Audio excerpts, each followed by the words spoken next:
I won. I won. I can't believe it. I really won. Just a few cents for a stamp, and look, I'm rich. You've seen the commercials like this on TV that remind you to enter the upcoming sweepstakes.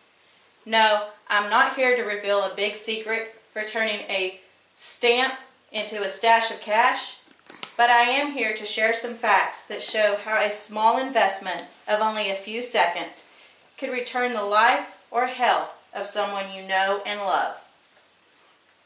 The correct use of safety restraints or seatbelts could really be a life and death issue, with an outcome that we have every opportunity to control. I would like to share some facts, figures, and plans about the importance of correct seatbelt use and the influence they can have on passenger survival in a vehicle crash. There are several scary statistics about vehicle accidents in the state of Texas. The facts on traffic accidents are black and white.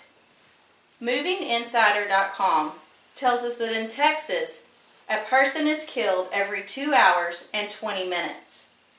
Injuries occur every 1 minute and 59 seconds. An accident occurs every 57 seconds. According to CDC.gov, the last deathless day on Texas highways was November 7th, 2000.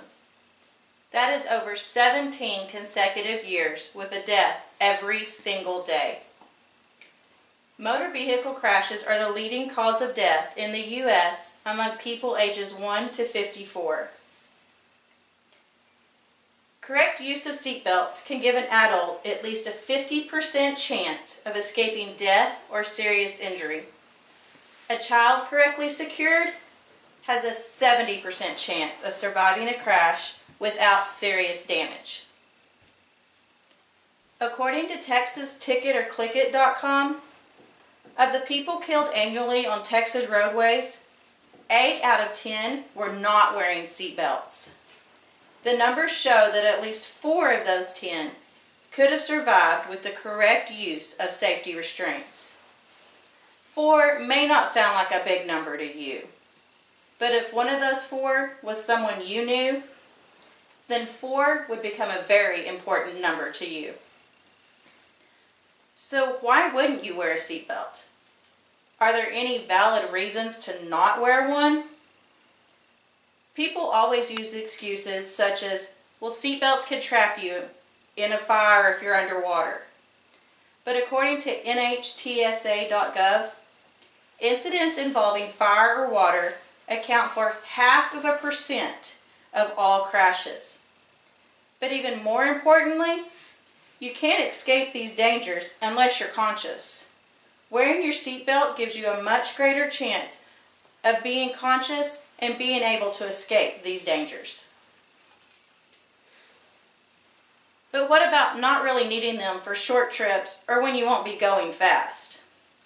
The fact is, 75% of all automobile accidents happen within 25 miles of home and at slower speeds of less than 40 miles an hour. So those routine trips can be deceptively dangerous. Often people are buckled up for long trips, yet the same precautions are not taken for the equally hazardous short trips. Some people will say that your seatbelt can hurt you in a crash. In reality, everything in your car can hurt you in a crash, but your seatbelt is one of the few things that can actually save you. EdgarSnyder.com reminds us that using your seatbelt correctly is as equally as important. Imagine this: 2 sisters driving home from a shopping trip.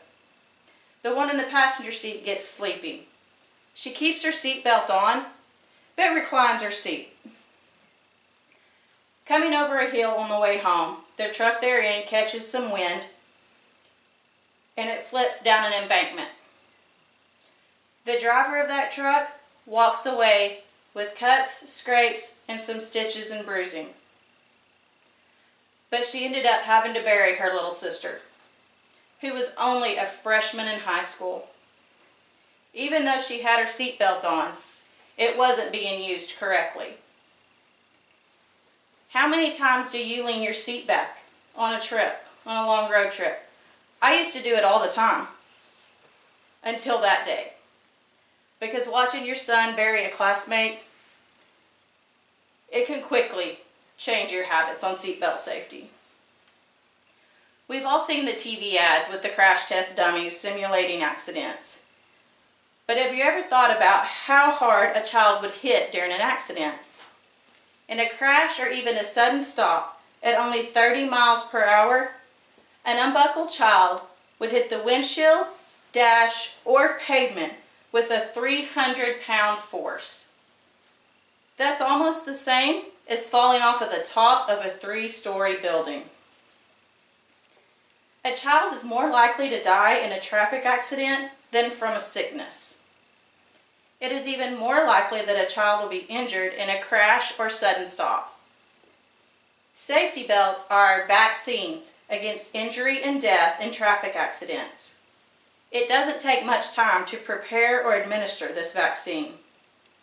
10 seconds or less should be all the time required to fasten a child into their safety restraint.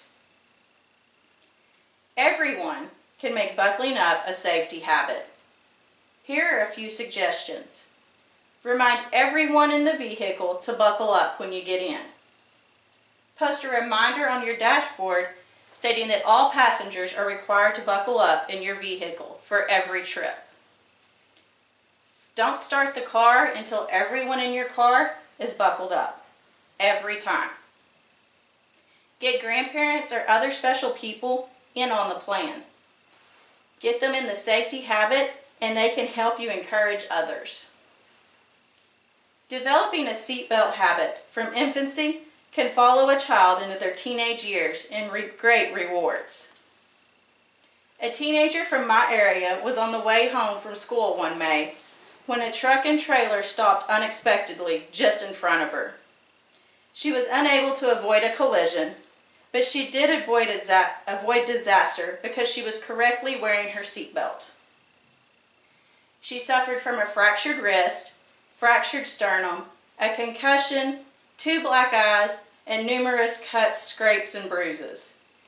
But she was saved from becoming a human missile through the windshield.